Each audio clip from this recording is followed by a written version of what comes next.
Ladies and gentlemen, welcome back to another episode of the Giro podcast. I hope wherever you are all well and smashing it and crushing life. All right, Tom. Easy, Jordan. Hello, mate. So for those of you who haven't had a listen to our podcast before, go back, listen to all of our podcasts from we've been going for about 4 or 5 years now. A whole host of people. We've done a few this year. Haven't been as regular as we wanted to, but we're still having fun. But I'm really excited about the podcast tonight. Sitting down with a very close friend of mine, Tom. And, you know, many of you be asking, well, who the fuck's Tom? Good question. but many of you listening will know who Tom is. And I think probably the best place to start is, you know, I've kind of known Tom from a personal capacity, also a professional capacity the last few years. But you might have seen Tom's bike in our Instagram in over the last year, and arguably one of the nicest, well, I would say arguably the nicest paint job we've done out of Giro on a Kev, a really gorgeous dazzle paint with black, white, purple, and a couple of other sort of fun colours in there. But the reason for the podcast is Tom just came back from Badlands Race in Spain, which is a gravel race in Spain. And, you know, we've been meaning to have a catch up, and we threw the idea around, well, why don't we do it on the podcast? Because, and as we'll get into, I think there's many reasons why I think it's a really interesting podcast for people. You know, Tom went into this race inexperienced, not having this type of race under his belt before. So that story of First time, yeah, exactly. So that story of, you know, your regular guy going and doing this kind of really cool gravel race, not a sponsored rider, not an influencer, not a you know, kind of professional, but going in and just getting stuck in. And I think there's so much that we can kind of learn from. So yeah, I mean, Tom, how was it? I think firstly, thanks for putting this together. I think, as I mentioned before, I'd have to say, from all the things that we've done or I've done in life, certainly from an event point of view, I'd go as far as saying it was life-changing. Wow. Life-changing from a perspective point of view, but also my perspective on so many of the things that I love in life, but also just as an event, as an end-to-end event, it was pretty much at the extreme end of things, certainly for me. So, for listeners who don't know what Badlands is, maybe just give a bit of an overview of actually what the event is, where it is, and what you had to endure and how long it took. Yeah, so Badlands, I think, is firstly is a gravel event. It's an unsupported gravel ultra. 780 kilometres, approximately 85-90% of it is off-road. In the southern Andalusian region of Spain. What makes the event quite exceptional and ultra is not just the 780 kilometres of distance, but it's also the 15,000 metres of climbing. Wow! Over the course, I think there was a 6-day time limit for the end. So and the event starts in Granada, if I mentioned that before. Yeah. Travels all the way around the region, taking in many of the kind of famous climbs. You cross the Sierra Nevada, wow. Which is pretty awe-inspiring, and then you go through a number of also deserts, the Garrafa Desert and Tabernas Desert, and then make your way back through Almira and then back up again into the mountains to finish. But the unsupported gravel element of it is just that. So it's the ultras, and certainly I've heard about from some of the previous podcasts where it's big school stuff. Yeah. But yeah, unsupported in the fact that when you set off, you are literally fending for yourself. So you take what you need, and for the trip, and you'll sleep out, and yeah, you finish when you finish, really. So I mean, similar to hopefully for previous listeners, they'll be, you know, aware of what the ultra thing is, you know, from podcasts with Matt, with Ryan. You know, it's unsupported. However, what you're talking about is off-road. So you are in the wilderness, so to speak. You're not on a road that you might have a petrol station coming up. So with regards to so it's 780k around that region in Spain. Is there a set route, or is it checkpoints, or how does it work? Yeah, they issue a set route. they issue a set route probably a good 2 weeks before the event, which they then issue in the form of GPS that you can upload to your GPS advice. Yeah. And then prior to the event, they issue a briefing where they'll talk through some of the route and some of the highlights, some of the things from a health and safety. There's some things to be concerned about. Like what? Specifically, at the briefing was they give you, there's a couple of resupply points, which you said it's not regular, so it's off-road. So there's points where they're saying, look, there'll be a shop here that's open between this hour and this hour. Yeah. If you don't get this shop, there is not another shop for 120k. Wow. And they're pretty clear on some of the water points as well that you can get, which is it's good and daunting. So I think there were two periods or two sectors. One was 120k at the beginning, which was you had to take everything you needed for that stretch. And I have to be honest with you, and this is probably in retrospect, when I heard the words 120k, like everyone, I do a large amount of or not a large amount, but I do a lot of my riding on the road. So I think 120k, that's good. It's nothing. It's easy. Yeah, 120k off-road with that level of climbing, when your average is around 8, 9, maybe 10k an hour. It's some time there, and it's some time out. A lot of the thing that makes it quite special is that region at that time of the year, so beginning of September, is obviously weather. And it's hot, it's typically, I think it ranges from 32 to the beginning of the 40s. A lot of the horror stories you heard of the event last year was up in the 50s, which is outrageous, but thankfully it wasn't that hot this year.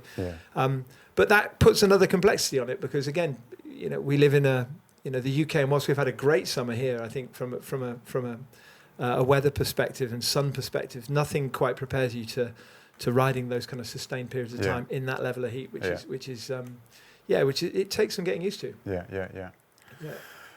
So the parkour, you have never done anything like this before. No. So I suppose the question is why?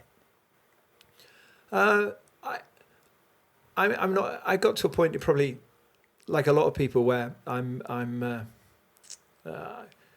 46 years old. I've done a few endurance events, whether it be marathon running and some road racing when I was younger, and I every year I want to push myself. I want to probably put myself into a position of discomfort. You can call it kind of suffering and those things. I feel like that kind of balance in my life is something good. I also like a goal, and that goal, unfortunately, for my family, has every year kind of gone a little bit more.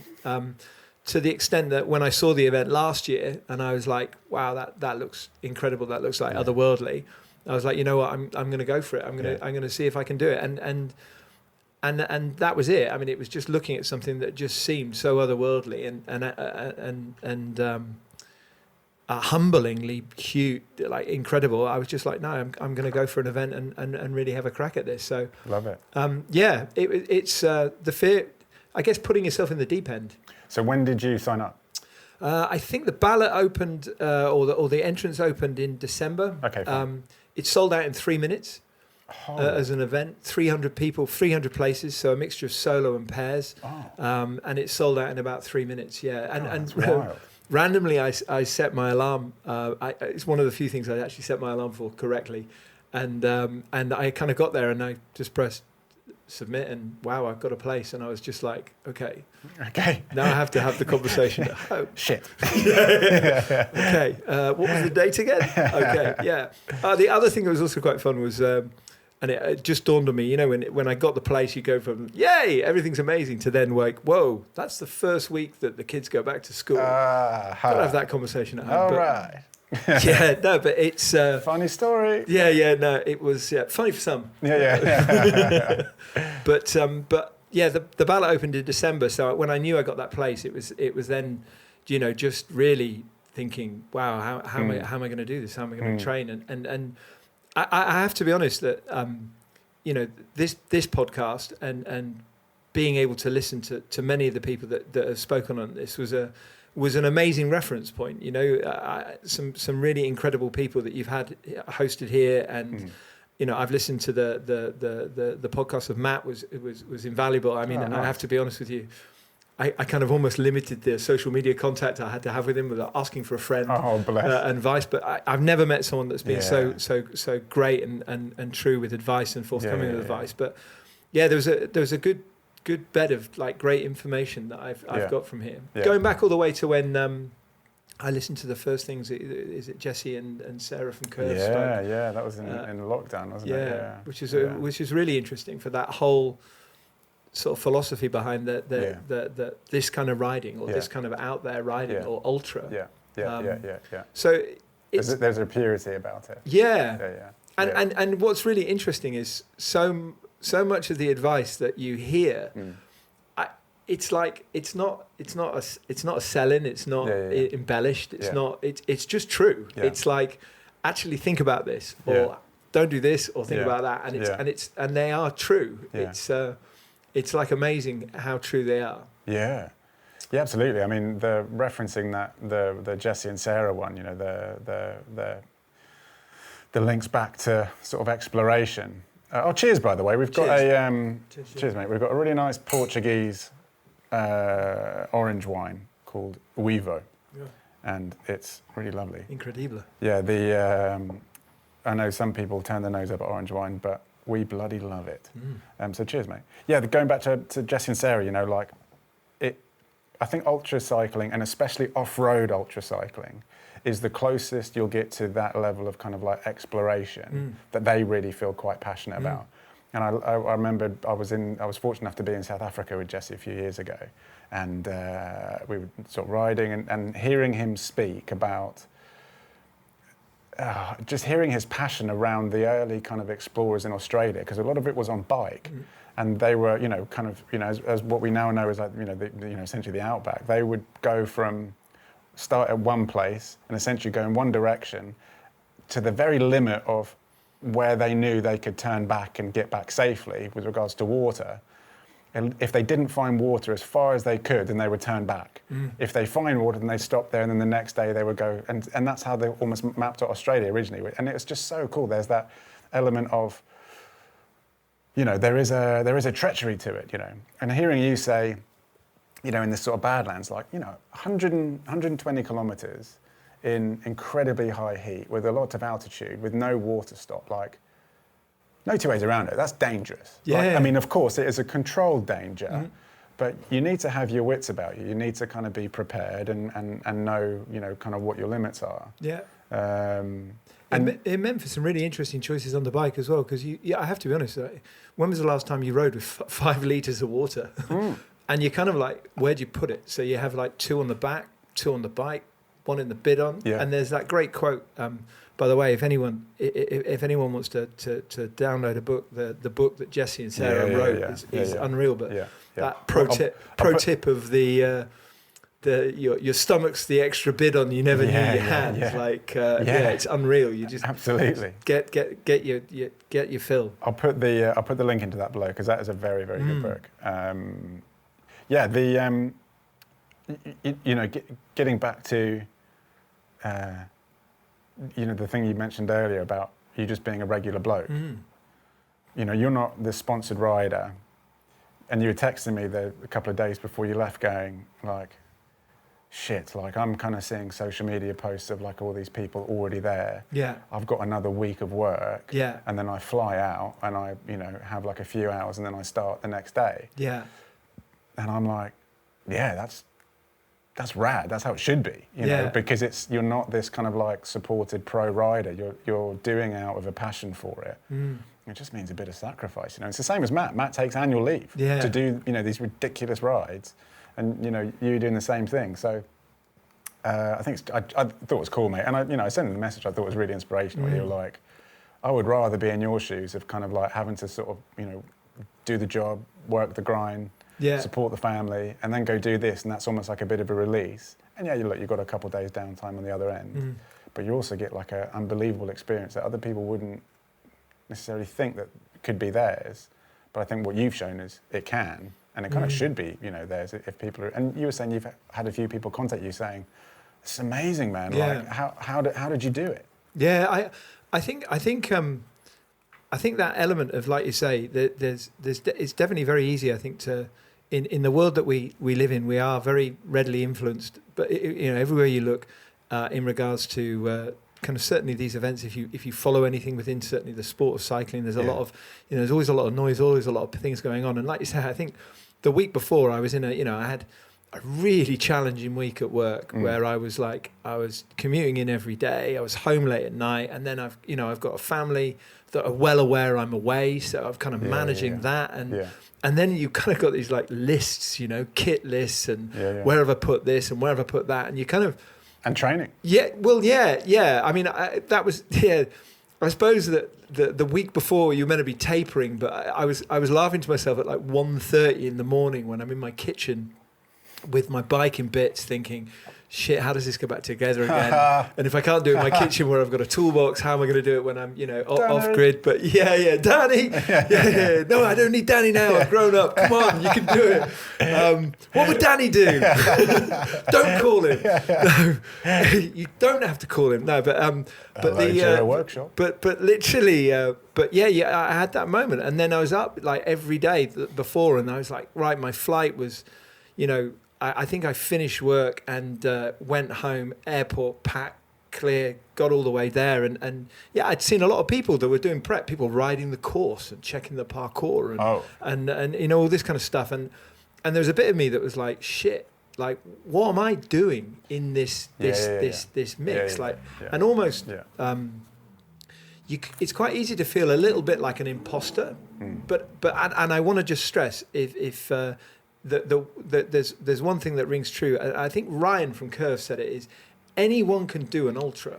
And I think there's never a truer point. I mean, anyone can do it. And I met some brilliant people along the journey. That some people that I definitely want to come back to and talk about some of the folks that I met that were incredible. But that thing of, that average thing, you can turn up and just enter these things and enjoy it. It's not that you've got to be pro. And actually, what you see is often not the reality of actually what it is. But I flew, got all my stuff together, flew out, did that whole thing of like the day before a race thinking, right, does my bike, do I see it on? Does it get on? Like everyone does, you check your stuff in, is it going to turn up at the other end? And it does. And then I was like, okay, and then I have to get a bus from Malaga to Granada, which is 2 hours. And the great thing about, the inland Spain, if anyone, Granada, by the way, is also an amazing city to visit. But the further you go inland, it's almost like the Spanish keep the best of themselves, and you get this great thing. But language suddenly becomes an issue that you don't realise that, I don't speak Spanish or I speak very little. In fact, I can ask for a ham and cheese sandwich, which seems to do quite well, but no, but that thing of travelling in and getting to a hotel and all those things like cost of hotel. It's it's a random thing, Jordan. Right? I actually spent some time before thinking, okay, so I need a hotel the night before. What do I do with all my stuff while I'm riding? Because I can't afford to book a hotel and just have it empty. And then I want to check back in, but I don't know when I'm going to finish the event. So when do I go on booking.com when I'm mid-ride after 4 days, 5 days? I want to check in, this sort of thing. And it's these kind of questions that you think, rationally you think, if you were given lots of time, you could probably ever think about it. But when you're juggled all these bits to get together and you're like, okay, I've got to do this. And okay, you're in a hotel. Can I leave my luggage here? Yes. But how long for? Well, maybe 4 or 5 days. No, that's not cool. Well, where are you going? I'm kind of here. Yeah, we saw these Badlands, but you're crazy. I'm like, okay, this isn't helping the situation. That's not the point. What about my bag? Yeah, my bag. And then the Welter was also in Granada on the day of the departure. So you've kind of got all these cyclists and all these bikes in there, which is kind of cool. But people, the Badlands thing kind of runs through the city, which is quite kind of dope. And there's small things. I you go to the supermarket, and I went for food and stuff like that before I was going to go. And someone says you do Badlands, and you walk out a little bit taller. You're like, yeah, shit, I haven't done it yet, but I did for it. Sure. But can I have a ham and cheese sandwich? I'll take a ham and cheese sandwich and want to go. Yeah, I did everything in twos, by the way. Ultra seems to be this thing of I've got to wean myself off that now, because everywhere I went, it was I'll do two. I'll do 2 DOS. Dos Bocaderos, Dos, everything Dos. Because you'd always take one to go. Because you hadn't learnt one. I hadn't learnt one, yeah, that's true. I was still walking around, I think, speaking French. But the thing of either one to go or one you're eating all the time, I mean, that thing of eating is bizarre, that you've just got to try and eat 9,500 calories in a day. Yeah, easy. With no McDonald's. Yeah, well, that's it. Limited ice cream options. Yeah, sorry, Matt. Yeah. He did this last year, didn't he? He did, yeah. So before we get into the details of the race, which I really want to get into, and obviously some of the people you met, you just referenced, let's talk about the bike. Yeah. So you did this on Kev. I did, yeah. But obviously, you have to set this up very differently from how you normally ride it. And you just mentioned you're carrying 5 litres of water, which is a huge amount of water. And then what other kit were you taking, given that you were going to be in the middle of nowhere? And let's go through how you set up the bike, what you took with you, and is there any mistakes you made? Okay. First thing with the bike, I have to say, shout out to Kev. I bonded with my bike in a way. I love that. It's very difficult to explain, but it's something magical. It's also something deeply emotional. I now have a connection with my bike. And I know it's random. You can go, everyone has a connection with the bike. I'm saying, no, I have a real connection with my bike. Definitely not random. We get each other now. Yeah. And bearing in mind, I had him for nearly a year, but we really get each other now. So I set the bike up, which is pretty standard apart from an incredibly sexy paint job from Gun Control. But yeah, set it up. I ran 650Bs, Victoria Mescal tyres, 2.2s, 2.25s, which were incredible. Such a great choice. Mountain bike tyre, but runs as fast. That's what I roll. It's great. Unreal. It's great. Right, really unreal. Obviously running tubeless. And then from a gear and point of view, I did I had some pro design aero bars, which is just to rest your wrists, because obviously you spend that much time on the bike. It's important to be able to rest bits of your body, and sitting on an aero bar does that. So I ran those, and then Apogura bags, which were again faultless, which were great. The kind of frame bag, 5.3 litre frame bag, a top tube bag. A front handlebar bag. So I can kind of go through the frame bag kept my tools kit and food in. And then my handlebar bag or handlebar roll, I think it was like the 6 litre or so, I don't know the size.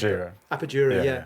That had my sleeping mat in, my sleeping quilt, and my bivy bag in, toothbrush, spare pair of pants. Massive good tip that. I nearly didn't pack a pair of boxer shorts, and I just put these, but I thought, oh, you know what, put a pair of boxer shorts in there as well. And it was only on the first night I was away, I was like, well, what do you sleep in? It's like, you can sleep naked, man, but that's kind of, could get you into all sorts of trouble. Especially if the only thing you know to say is how much is sandwich. 2. You're right. Lock this guy up. Yeah.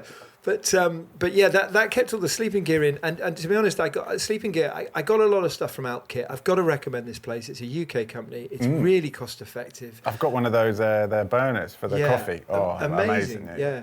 I got a mat, and to be honest, the sleeping mat I got was one that's a little bit bigger, heavier. But I have to be able to sleep. I'm an older guy. I got to be honest. I can't do that whole.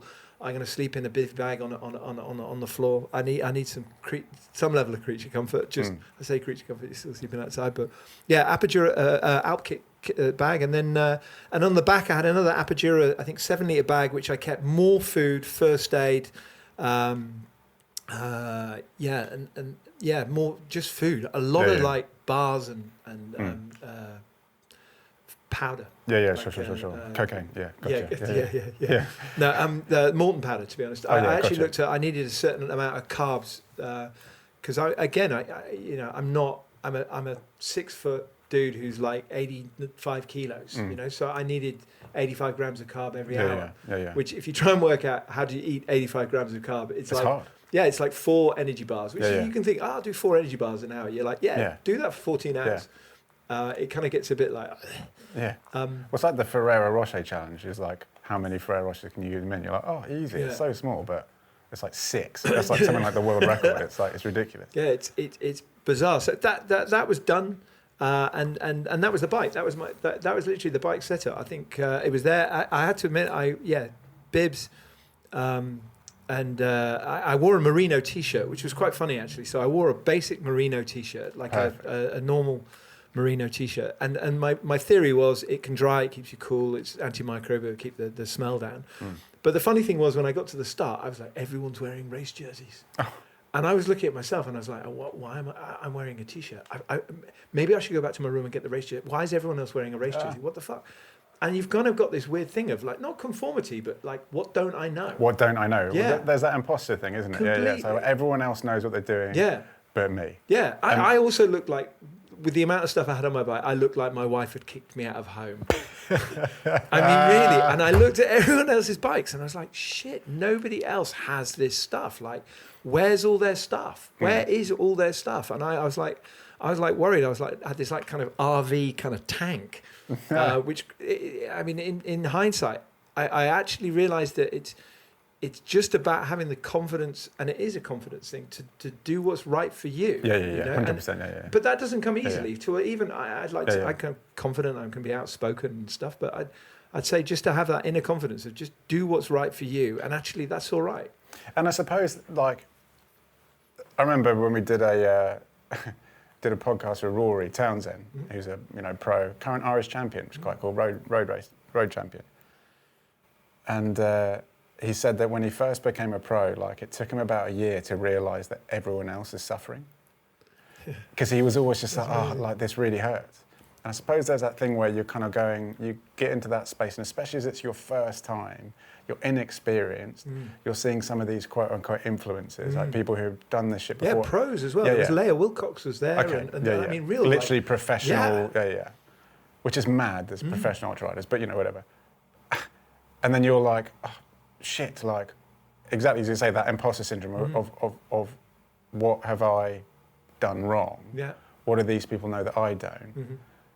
But there's probably just as many people kind of going, shit, look at him over there with all that stuff. Like, is there something I don't know? Have I packed too little?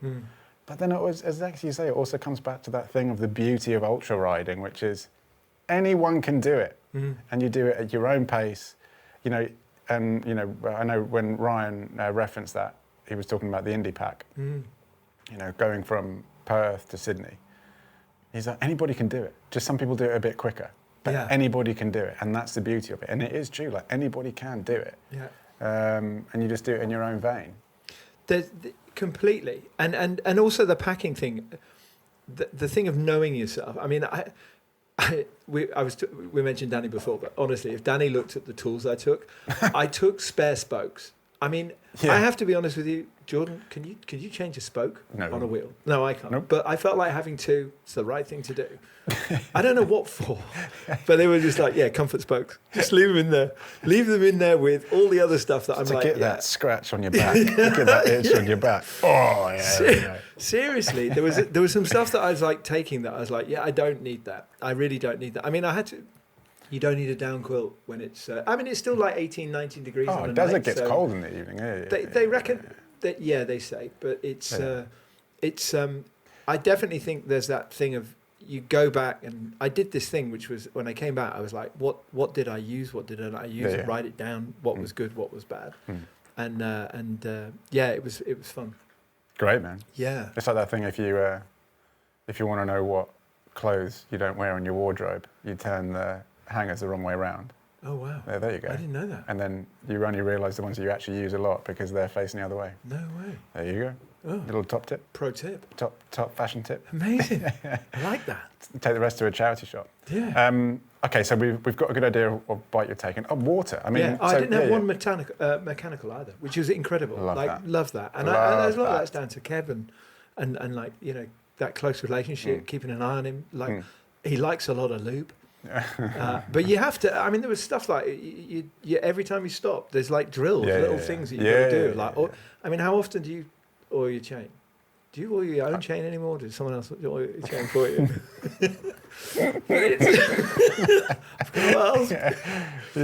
No, I still do occasionally. I mean, after every ride. But it's funny. Like I wouldn't have considered doing that in the middle of a race, but of course you Yeah. would, because you're chewing up kilometres, you're in a really dry, hot place. Like, of course you need to. And you hear it. Suddenly you're just Oh like, my what's that God, noise? yeah. What's going wrong? Yeah. Oil on the chain. So remind me, what group set are you running? SRAM E10. I'm running Shimano GRX 810. Oh, of course you are. Yeah. Mechanical. Yeah, perfect. Which was perfect. And the gearing, even though there was a lot of talk before gearing, and you speak and you look at stuff. I ran the 42 on the back with a 38 on the front. And if I'm honest with you, I was undergeared. I needed more. Like, actually, some of the climbs, with that amount of climbing, maybe I needed to be a little bit fitter. Yeah, or maybe I just needed to look at it. But yeah, your bike probably weighed about 60 kilos. Yeah.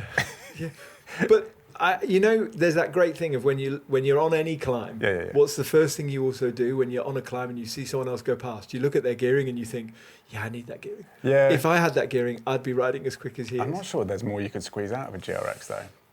I reckon you could put the mullet thing on the back where you end up turning around and you take up to maybe a 50, and then you can put the XT rear mech on it. Yeah, or even you can put the XT on it. Yeah, that's a good shout. A lot of people were running bigger gearing. Yeah. A lot of people going faster than me were running bigger gearing. Yeah. What's more interesting is I didn't realise that going down. It's funny. You actually think and the majority of group rides that you do, or the time I'd ride over here, I'd always find the climbs a challenge. Yeah. So I'd always, as a climber, I'm not a born climber, so I'd look at climbs. I always think, okay, it's a challenge. Find your rhythm, get up the climb, get it done. But over there, I found this thing of like, actually the climbs were almost better than the descents, because the descents you're descending for like 30 minutes, 40 minutes, where you're on your anchors on your brakes the whole time. Yeah. Your hands and your wrists are screaming. It's the worst, yeah. And it's the worst, yeah. And you're actually thinking, I can't wait for a descent because I'm going to go down a hill normally, because you can give it full beam, full gas all the way down. But actually it's... there were all these things that were the opposite of what you thought. So you're going to come away and you're like, actually, I really am a climber. When we were referencing that trip with Jesse in South Africa, we did Sani Pass, which is up to Lesotho from South Africa. And it's a 28k gravel climb. It's breathtakingly beautiful. That photo there is in Lesotho. So that's at about 2,800 meters there, and that's concrete road, best concrete road I've ever ridden on, which is mad. But that's in Lesotho. But to get up there, it's this crazy gravel pass. Amazing climb. But we came down it, and 28k of brutal descending at times like rock garden. Yeah, and you absolutely cooked at the end of it. Absolutely cooked. And it's like, if somebody with a bit of confidence can kind of like fly over some of these things, but you still got to make that hairpin turn. And you still got to have your wits about you. Yeah, completely. Yeah, absolutely savagely sort of difficult. That's the difference between, as you say, road and gravel. Yeah, definitely. 28k road descent. Oh, dreamy.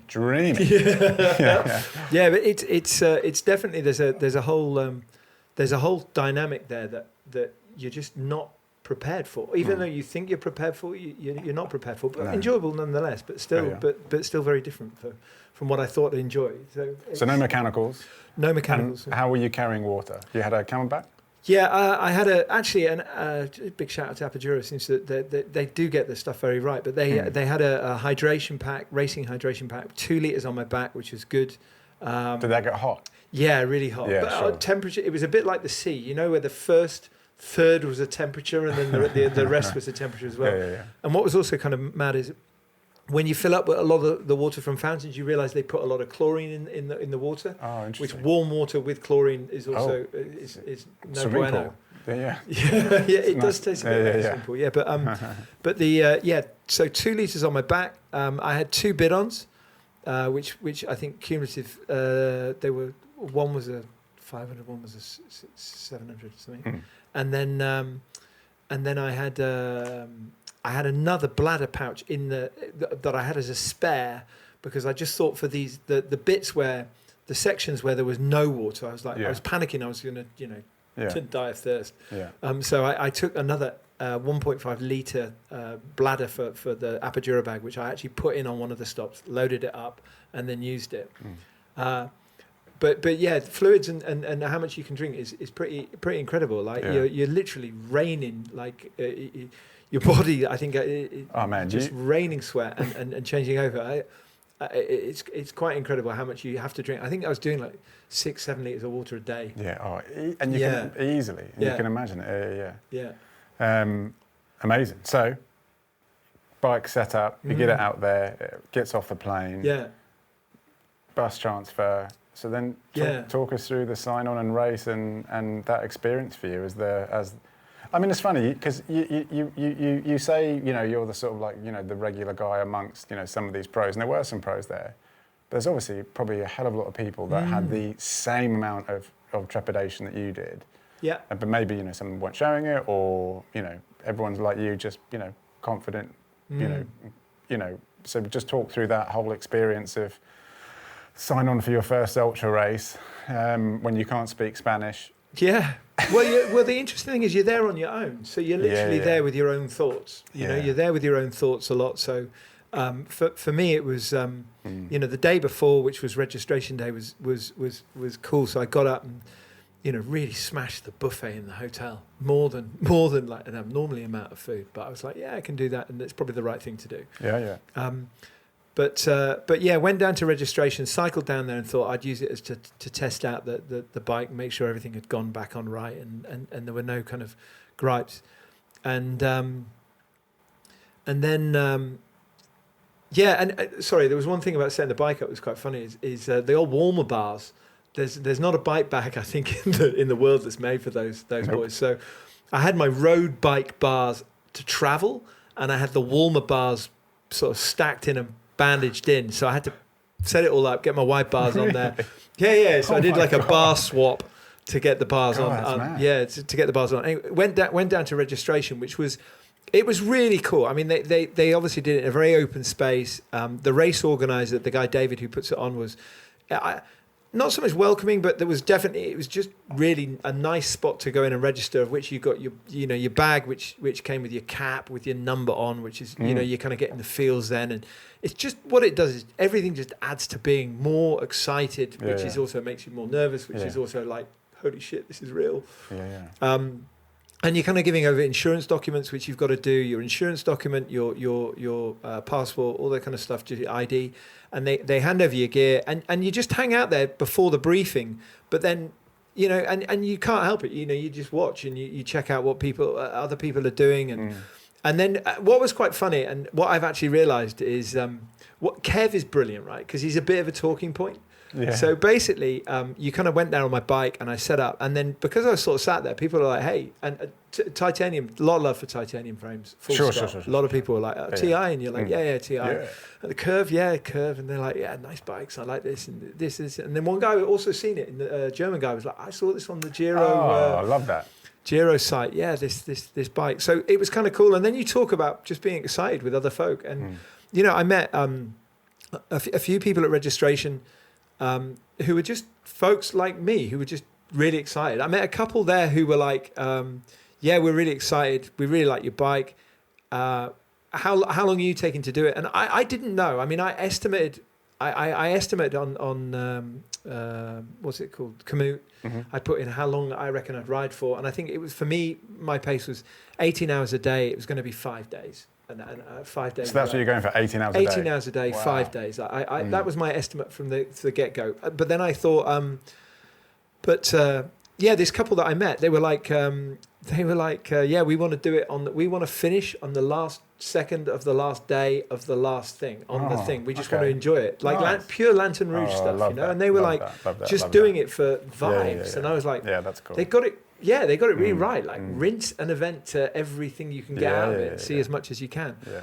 And then I met a father and son who they were booked in to do it yesterday from Germany, and they couldn't do it because his son broke his arm the year before. The year before, and they were doing it back. And Dad was there, slightly older than me. Son was slightly younger than me, and I was just like, that's kind of rad that you're there as a father and son doing that sort of stuff, which is unreal. Like I can't imagine what that must be like as an experience. Yeah, that's nice. And then there's a lot of people like filming, like kind of Okay. doing that thing of online and the influencers, The and content stuff. creators. Yeah, the content creators, which it's great that there's that kind of going on. A lot of bikes, a lot of kind of cool stuff going on.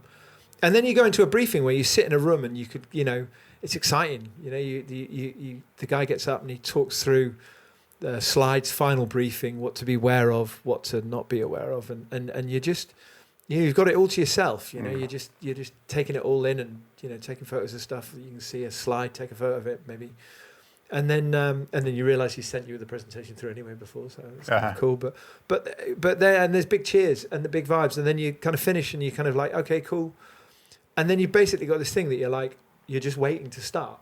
Yeah. So this is the day before? Yeah, the day before. And So when is the start? The start was 7:30 in the morning, Sunday morning, and Okay. I think the briefing finished at like 5:30. So I kind of went back to the hotel and just thought, right, try and relax. Didn't relax. Yeah, cool. Sit there, check your bike, unpack everything, pack everything up again, Yeah, unpack everything, pack everything up again. Where's that? Don't know. Shit, have I left it at home? No, I haven't. Oh, it's there. It's in my hand. Yeah, and then you also do that thing of you try and fix stuff till you break it, which is also another thing I'm really good at. Hello, Jira Workshop. That's got to be a link there somewhere in the thing. But after that that thing, you do that thing. You go to bed with your phone home, and your wife wants to hear about how cool what you're up to, and you're just there. And, that was the other thing is. The Alhambra is the famous castle on the hill of Granada. It's very famous, beautiful. Yeah. It's actually from the Moorish times when that part of Spain was inhabited by Moors, basically. I thought it was a Seat station wagon. I think it was. The Granada? No, the Alhambra. Alhambra? Yeah. Maybe, yeah. The old people carrier. Yeah. But randomly so. Also a castle. So also a castle, incredible architecture. 7 seats? I possibly more. I don't know. They were paying seats. And I wasn't prepared to pay the night before. But what was random is I thought, get an early night. So I needed to get to an early night. So early night is a good 10 p.m. in bed. Yeah. So I went to bed 10:30. You went to the pub, didn't you? No, I didn't. I actually didn't. I was like, I actually abstained from drinking from before for a good couple of weeks because I just thought, like go in, rest, get rest. Yeah, rest and work was challenging. Don't mix. You don't need any other complications. But then at like 11 p.m. this music came on, right? Live music, live music, yeah. And I was like, where is? And there's a concert. In the station wagon. No, in the station wagon, on top of the castle, outside the thing. And I'm like, where's this? And of all the bands, so it's a 90s band, Scottish famous singer, Texas. There's a couple of things. It's going on. Oh, that is amazing. Oh, I know. But then I was it's like 10:30. I'm like, a gig's an hour long, right? Oh, yeah. And then they're gonna roll out some encores. Oh, yeah. So it's like midnight. I'm listening to, and I know her name, Spiteri. Is it Spiteri? Oh, yeah. She's got like an Italian or something, doesn't she? That's it. I can't even remember in the song. Hear me out. Again, put a link. Okay. Best of Texas. Before any kind of endurance event, do not listen to that music. It's not going to do you any favors at all. But that went on some time, and I was there thinking, "Shit, this is really bad. I just need my sleep." So you and Kev in a hotel room, yeah, you and your boxes. He was actually beside having a dance. Yeah, he was beside the bed. It was kind of random. I was like me looking at Kev. Woke up, Kev, you there? I can see you. All right? Yeah, night, babe. See you in the morning. Yeah. Right. And then that was it. Lights out. Midnight sleep. Up. Alarm went in the morning, and then down to again. Bit of breakfast and then out with the event, like everything dialed up down to the start, and just loads of people were milling around just waiting to start. There was lots and lots of people. I met a guy from Denmark who was like, "Oh, can you hold my bike while I go for my 5th wee of the morning?" Oh. It's not an age thing, it's a nerves thing. Okay. And then just all those kind of things are playing out. Like, is everything going to be all right? Is everything going to be kind of cool? And then once that kind of start rolls out and you realise it's go. Yeah. You That's it. Yeah, man. Yeah. And it's there. One of the things in the briefing that they did say is like, don't cook it too hard at the beginning because the first 20k were 1,100 meters climbing, which it's and the rationale behind it was we want to split the pack up. Yeah, no shit. Yeah, so it was it was kind of like, this is good, this is good, this is good, this is great. I'm in the vibes, and you're just taking it all in. But Granada for any kind of gravel riding is a huge recommendation. Yeah, like, wow. It's obscene that you're literally 10 minutes out of the city, you're on the most amazing trails, I love it. And carving it up, overcooking it, going too quick, full beans, full gas. You know, you everything's great. You're already, I'm doing Badlands, man. It's happening, and it's live, and the big smiles all around, and it's really kind of cool. And then you're going, and it goes, and you kind of settle in, and it's those kind of things that you think, no music, no vibes, just all feels like the sun coming up, and then you start, it starts to get hot, and the sun comes up. So okay, so you, unlike, and you mentioned that some riders were staying in hotels, you know, which of course is people's prerogatives, but you chose not to. You were sleeping, so you were aiming for 18 hours a day. So quick math, 6 hours sleep. Yeah. Or 6 hours downtime. Yeah. And so talk through the sleep setup. So I kind of broke it down. It's interesting on the day, maybe to talk about the day. So I thought like 18 hours, what's the average, this, that, and the other. Ride until I was going to sleep. Sure. Which is kind of random. I took a bivvy, which I bivvied out overnight and took a mattress and stuff. But the aim was just to ride until I could literally sleep, because I was not really nervous about the prospect of where do you sleep in a country where you don't know, where it's safe. I'd done forests and UK and that kind of stuff, which you kind of know while camping around here. But over there, you're like, I didn't even investigate bugs and stuff, what's there. But the riding thing element was just ride for the first day as far as you can, as long as they can, and bugs. see. Forget bugs. What about like snakes? Yeah. And like lizards and stuff. Yeah. Like. Yeah. I didn't really think about it. I would have been like, right. Yeah. What snakes are here? It was kind of weird that the first night when I was there, I was like, there was something kind of a bit bizarre that I nearly bonked on the first day by about 6 p.m. at night. We got to this town called Garafa, which is the first stop before you go into this desert this desert section. And it was the first stop where there was a restaurant. And basically, if you can imagine a very, very local restaurant where you just put 300 riders who are all from all around the world, all wanting food, from some dude who's just on a Sunday, who's like, you're going to wait. Yeah. But real food really ticked the box, and it brought me back round. And then I thought, okay, ride into the evening, rode into the Garafa Desert.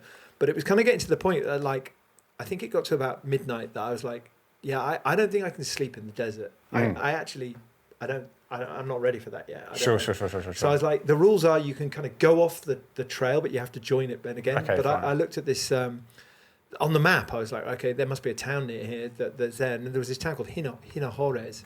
And I thought, you know what, I'm going to just come off the map. I'm going to go down and look around this town and see if I can sleep somewhere, because I don't want to sleep in there, but I need to be somewhere that's at least not like coyotes, or I don't know what else is out there. Bugs. Yeah, bugs, rattlesnakes. Yeah, or bears. Yeah. But the reality of it is actually you see lots of you're riding in the night anyway. You're riding on gravel. You see the flashing red lights of people in front of you, and it's all slowing down. People are stopping, and people are turning in for the night. We hit this mad climb before, and I thought, okay, I'm going to go find this town. And I just pitched up outside this town, slept behind a sports centre, which it doesn't really get as more rock and roll as that. Like the good old days. Yeah, it's like, it was there, but then you're kind of there, and I'm like setting everything up, and I'm like, yeah, this is cool. And I get the mat out, bivvy out, and the mattress out, and there's a fucking cat there, and I'm like, oh, come on, man. No, I don't need you now. I don't need this complication. You're there. Exactly. And then there's small things like you need to brush your teeth. You've just eaten sugar and gels and stuff all day, and I'm like, okay, I've got to find a fountain, and I got to have a wash. And then actually, you've got this whole thing of like you've got to kind of have a routine to kind of clean yourself. Because you know, there's this whole thing, and I read like everyone read on that ultras, people get really bad problems if you don't keep clean. So you're there behind a sports centre with a big thing of hand sanitizer, and wet wipes. That's that thing about Christoph as well, who whenever he does an ultra race, he takes a razor because he's just got to be clean shaven. He's like, there's something about starting the day clean shaven, I'm ready to go. It's almost like I'm ready to go to work. Yeah, it's pretty cool. Wow. But it's more for that psychological thing of we're ready to go. Yeah. So let's go.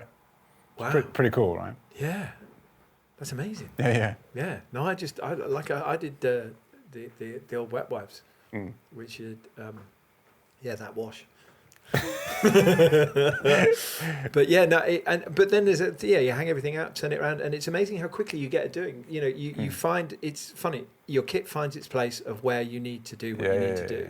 And then you suddenly realise that the other bit that you start thinking about is once you've kind of got over the excitement of it, you think, right, okay, cool, this is a race. Like, let's think about it like a race. So how can I keep things moving along? How can I not dither? Like, I'm going to get up and do this sort of stuff. But yeah, in the morning, on the first morning, I was like, I'm going to wake up. I'm going to go and find somewhere. I need a coffee.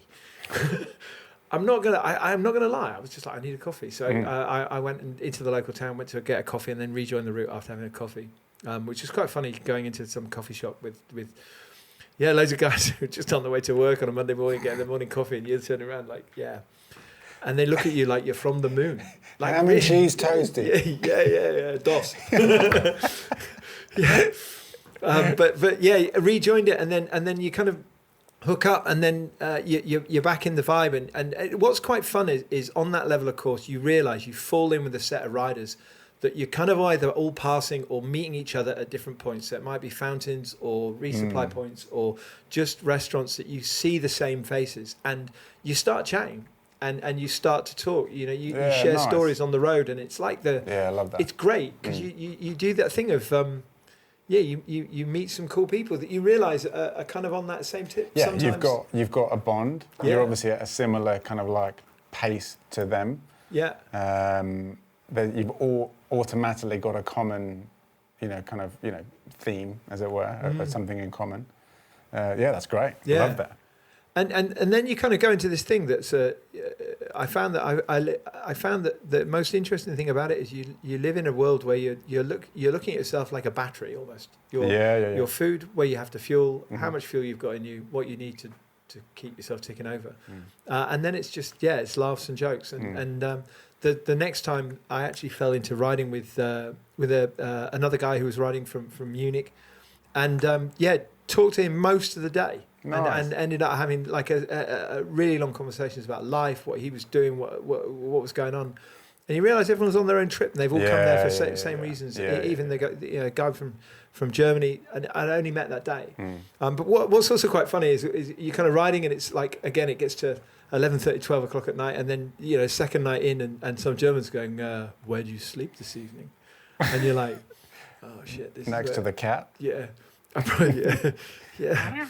I've got, and then there's a weird thing that you're like, actually, you know what? What's your plans, bro? What are you doing? Are you doing hotels or not? And then it's like, no, I'm not doing hotels. I'm going to bivvy. But if you want to bivvy, do you want to bivvy somewhere close together because it's kind of cool that you feel like secure? And I was like, yeah, actually, that makes a lot of sense. So you kind of we bivvied down, like he was at the other end of this kind of this outside this town, that dilapidated farmhouse down one end, and I'm at the other. And you just feel like there's this kind of thing of like, we're all right. Yeah. You're all right. You're out there. You're all right. It's funny that it just gags. You suddenly, because it's all a bit undercover, isn't it? You want to turn around and sleep. You don't want to disturb anything, so you have all your shit. And your torch goes to red, so you go special ops. and he brought it up. He was like, "Yeah, you go black ops," and I was like, "Yeah, got that. I like that." And it's just red torch, lit everything, and I was like, "Yeah, don't give anything away. Everything's on silent. It's perfect." but yeah, and it was cool. And then in the morning, like the nearest town, the nearest fountain, you find is suddenly just not chaos, but just a lot of riders there. Yeah, there's amazing. There's people that you've seen in the night. There's people that you've seen but the day before. There's people that you've maybe passed, and everyone's doing breakfast. And you just, eating as much food as possible, as much real food, which is kind of cool. And met another guy from England who's living in Girona. Really top guy who's also a mechanic. Who I was like, yeah, you're my new best friend. Do you know what to do with spokes? Yeah, but it's 2-spoke kids. Yeah. Why have we bought those? Don't know. They're just good luck now. They're just good luck. But that's funny. But yeah, and then the rides, and then you're out in some awe-inspiring scenery. Which the ride and being out in the heat there is something else. You know, there's times where I've never. You live a roller coaster of your up and down in your emotion. You live on your own, and you become very tuned with your own psyche. I did certainly. So yeah, because you're pushing yourself to out of comfort. You're pushing yourself to duress. You're putting yourself to that limit. Yeah. So you get to know yourself. Yeah. Yeah. I mean, somehow the hottest point of the day was between 3 and 5 in the afternoon, which it says something. There's a whole piece on global warming that I think the more you think about it and you think about the weather extremes that the world is experiencing now is frightening. But those hottest periods at the time always seemed to be when it was like any sort of climb. I was like, oh wow, I've managed to miraculously time today's climb at the hottest period of the time of the day. Yeah. But you'd live like that climb. We'd live so many different emotions. I mean, I remember on one climb you would be. 1 minute you'd be happily loving life, thinking about all the great things in the world. The next minute you would be under a tree crying, wanting to go home because it's too hot and you want to give up. And then the next minute you were, pumping 350 watts, screaming, thinking, this is the best ride in the world, man. And that was like an hour. All in an hour, all on the same climb. Which is like a roller coaster. And then you kind of get to this thing of like, wow, that's it, and it's happening.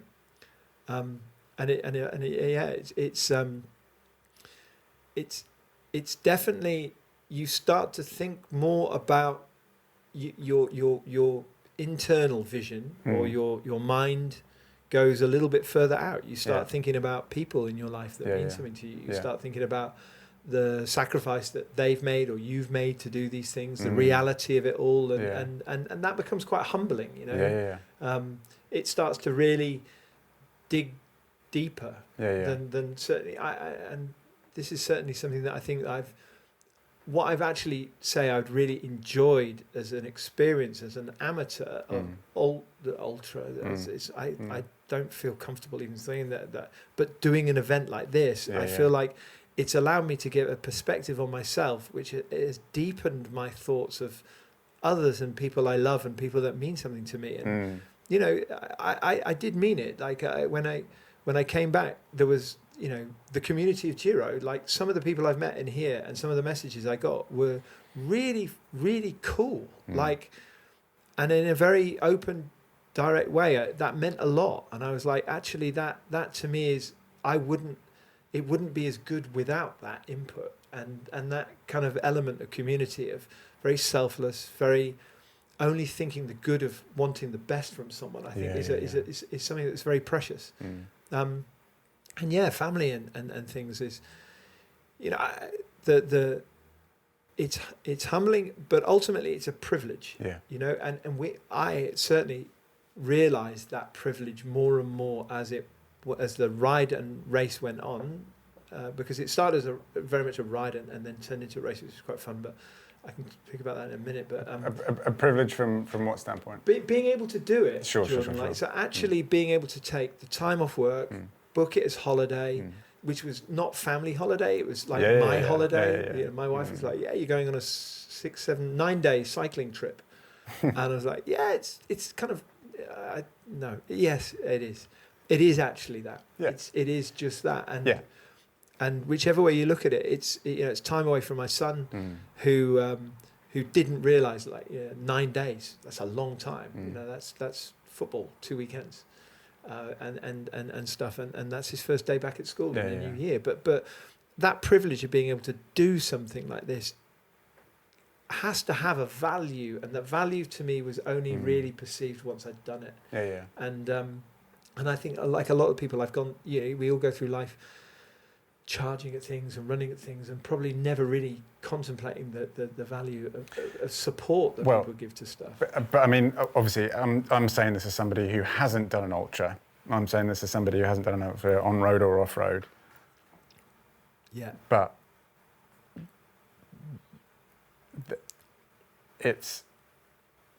I think there's something very profound about one choosing to put themselves in a position that they're pushing themselves to the limit, where actually everything else doesn't matter.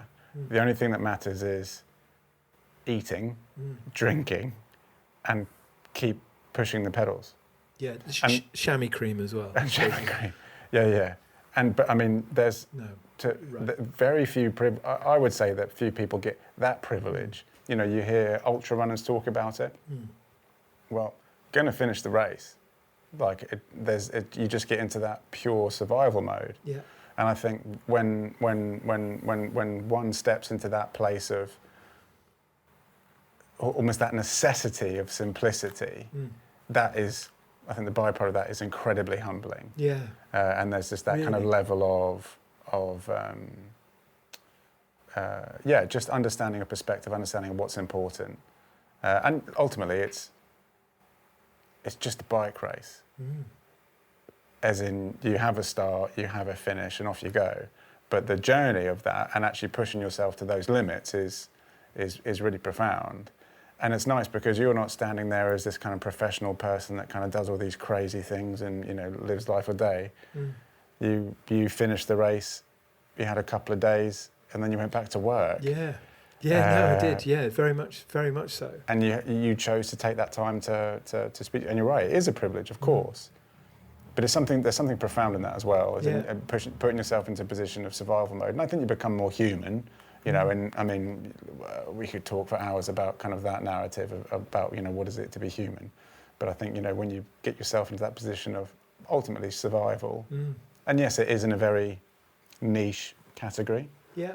You know, but it is that simplicity of place to sleep, find some food, keep going, get to the finish. Yeah. Really simple. Yeah. But it just strips everything away. Completely. What was interesting for me as well was your best intentions of going in thinking, I've got music to listen to, or I've got podcasts to listen to, or I've got any audiobooks to listen to.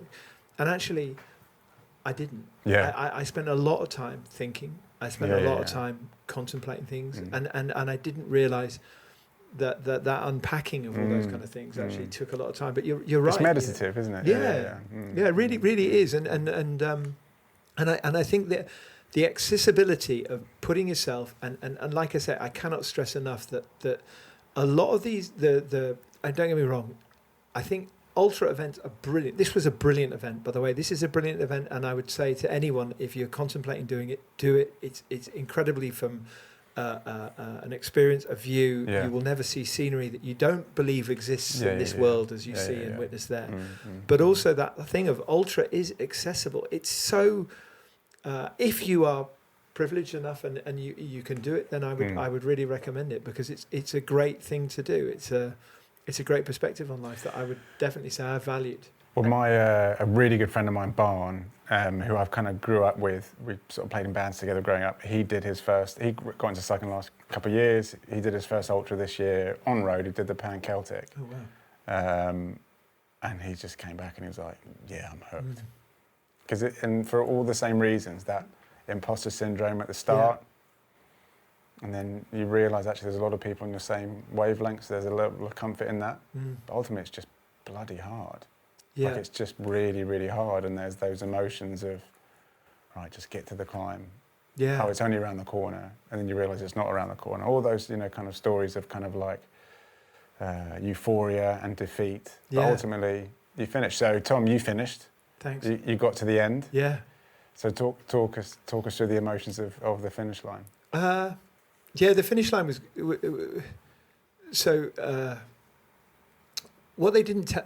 The finish line was the last day, which was the last day that we had. What I worked out was around about 100k, but the last day was 5,800 meters of climbing, which for anyone off-road, that's hard, like really, really hard. Yeah. But there were a couple of things that happened that's nearly an Everest. Yeah. Yeah, so the last day and finishing was a big day and a brutal day. You know, you were looking at it and you were thinking, countdown. it had become a bit of a race. So the night before, you ended up dot watching and where am I? And, I was around, I don't know, hundredths and around these people. But you knew the people that were around you. And you'd already sussed out who was going to bed where, who was sleeping. And I'd kind of realised that I was like, okay, yeah, there's a pair in front of me, 2 English guys, great guys. Big shout outs to Sam and Gabriel, who were in front, who were doing it as a pair. And they had this thing that they were savvy. So they went to bed early, but they got up really early. So they got the jump on everyone else. Yeah, nice. And I was like, right, this is it. Tonight, it's a race. So I'm like, I'm going to ride late. So I was like having I was having this Russian salad in a bar somewhere weird, Fortuna, for some weird town. But What the hell's a Russian salad? a Russian salad, it's what they had. It was like, what can you have? No, we haven't got that. No bocadillos, none of this. Do a Russian salad. I was like, I'll take it. I'm going to have to Google that. Lettuce with like a No, it's vodka more, chaser. No. There's no alcohol involved in it at all. That was clarified. Caviar? No, but I had that, and then I was like, right, that's it. I'm going to ride later than you guys, and then I'm going to get up really early. So I think the last night I had like 3 hours sleep. Slept in the kids' play park, which by the way is also pro tip. What? No dog shit.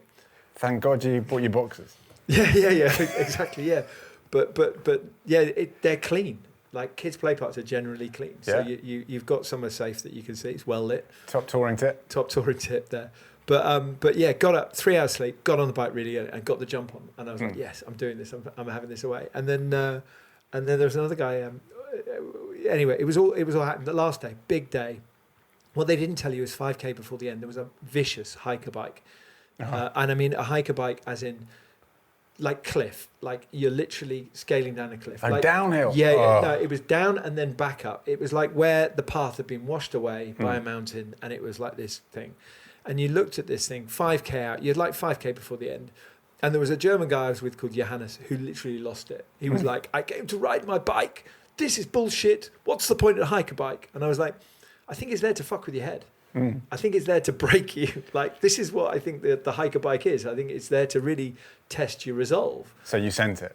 Yeah. No, yeah. I that what was that music of what's the Seminut came on? No, it didn't. I actually, I just hiked down this thing, man, and we came in. But what was quite funny is that myself, there was another guy, a Spanish guy, and this German guy, and we just rolled in together, man. It was like all together. There was no like, let's cane it at the end, let's try and do it first. It was just like finish. And we'd all said as well that as soon as we finish, let's just get a beer. And we crossed the line. And I'm not going to lie, it was like a big, you cross the line, the whole of the bar was on, there's a bar on the finish line of this town called Capoeira. And there's a bar that right at the side where people are having eats and drinks, people that are there finished before, and everyone claps. Yeah, I love that. And it really, it goes to this like thing that you suddenly think, like all those moments where you've got up at 4 o'clock in the morning before work to get a training ride in, or the time you've ridden home late, or the time you've been away on a week.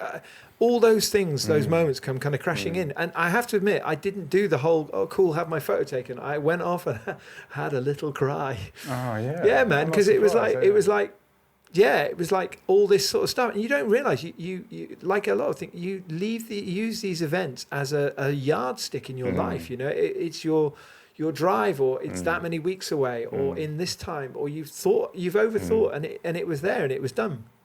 And it was just this moment that I was like, wow, that's incredible. And I kind of went and sat down and then was like, yeah, I'm going to have 2 beers. and dos beers. Dos cerveza. but no, sat there and literally just took it in and propped Kev up against the wall, oiled him for that last time. Oh, nice. But no, looked and just thought this is rad, and just enjoyed the sun. Took my shoes off, and then phoned home and cried again when my wife and got to speak to my son. Oh, that's nice. It was just unreal, and really unreal. One of the things I think what's interesting, and I don't know whether this is a component of ultra, and I really potentially hope it is, but with a lot of other things that I've done that have been, I don't know, physical, like running marathons or running half marathons or training for things or racing, I often find at the end of a race, you have a lull. Like I hit a dip. I have a real dip. Sure. I've only had positivity from this, which it's quite unreal. It's like such a positive reference in my life. Do you think that's because your expectations, you didn't have expectations going into it? Yeah. I think realistically, I think it was, I finished in 4 days. So a Amazing. day, 4 days, 8 hours, something like that. 9 hours, something like that. So really, which, by the way, was just down to, and there was another thing of just down to, I just didn't realise I think just riding hard and just enjoying it really. But yeah, I think I didn't go in with I just wanted to finish. So anything else was great. And that's really ticked a box, which is good. Like everything, you sit and you already think, what can you do? And the components of the racing element of things, I never realised is so true. So actually, I could have saved 6 hours on my time. I could have finished in under 4 days. But I didn't because I wasted time. And small things like, but you didn't because you didn't. Yeah, but for sure. But I also went to a restaurant. I like to look at the menu, or you sit down and you take your time, or I faffed, and naturally because I'm not like. You're also tired too. Yeah. And you kind of, in hindsight, you look back and you think, God, time doing these things. So time in the shop, time ordering stuff, time making smart food decisions, stopping at different times, riding maybe different in a different way. I take a load of learnings into it, and they are learnings that I think, that would be a right way or a better way of doing things. But ultimately, it's not necessarily the getting to the destination, but the time, isn't it? It's the journey that's the important thing, and the people along the way. Yeah, absolutely. And that, I think, is a component of. I think it's a thing of is it the racing element of things? I'd probably say, in hindsight, I'm an amateur guy. I know my means and what I can train. I'm in it for experience, and there's some pretty cool experiences to be had on a bike still, and Badlands is one of them. Love it. And I think there's more, but I think it's also got to make it work. It's I'd probably be more respectful of some of the people in my life and making sure that it's not selfish, but also planning it around some other things. Yeah, I mean, look, I think we can start to wrap things up there. I think it's a really nice kind of like finish in that. Yes, I'm sure you've got other plans and other races you want to do, which is cool. But it sounds as though you've got everything you needed from this, and you understand the purpose of it and placing it in your life and the impact it had on you. And I think you've done a really good job of maybe inspiring other people, that anybody can have that same quote unquote privilege, as you mentioned. Yeah. And that's the beauty of ultra in these races. Anybody can do it. And look, man, I think it's damn cool, man. Thank you. You said that to me last year. I'm thinking about doing this because you picked up your bike June last year, something like that. May, I forget when it was last year. But yeah, you and you were like, I'm thinking about doing Badlands last year. And a lot of people say stuff, but you did it. Yeah. You properly did it, which is really inspirational, mate. And I hope that people listen to this also take that step and plunge and push themselves beyond what they think they're capable of. Me too. And learn something a little bit more about themselves and what's important to them. Because it's not about, and that is one of the nice things about ultras, it's not about the race. No. It's not about winning. I'd rather hear the stories along the way. I don't know who won TCR this year. Actually, no, I do, and it was very quick. But I'm more inspired by the people that really, it was so out of their comfort zone. It's something they haven't done before. That's really, really inspiring to me. And your story, and before we spoke about it, it's just a regular guy. Yeah. Just a regular guy. Man. And that did this race and got some really, extraordinary life experiences from it. That's awesome. And we'll in the sort of show notes we'll post some links to kind of the ride and your story, and maybe there's an opportunity to maybe do a blog or something, you know, around it if you wanted to put pen to paper, so to speak. Yeah, 100%. I'd also, I mean, one of the things I'd say as well is much the same as the bits that, you know, people can glean and read and stuff. And one of the benefits I'd say as well, massive shout out to Matt Faulkner as being an absolute legend of advice. But if and as and when, if anything can do, I'd happily put all the listing of all the stuff that I took with me. I think there's a it's not an exclusive thing. It's not. Don't get me wrong, it's a privileged thing, but the community isn't. It should be there to just help everyone do these things. And anyone can do these things. It's just a great thing. Yeah. Love it, man. All right, Tom. Well, this, I mean, to be clear to listeners, like, this is the first time I'm hearing about this race as well. You know, like, we haven't sort of caught up. And it's been really nice to do it on a podcast. Yeah, definitely. Because I think it's, I love it, mate. It meant a lot to me. I said it before as well, to be able to...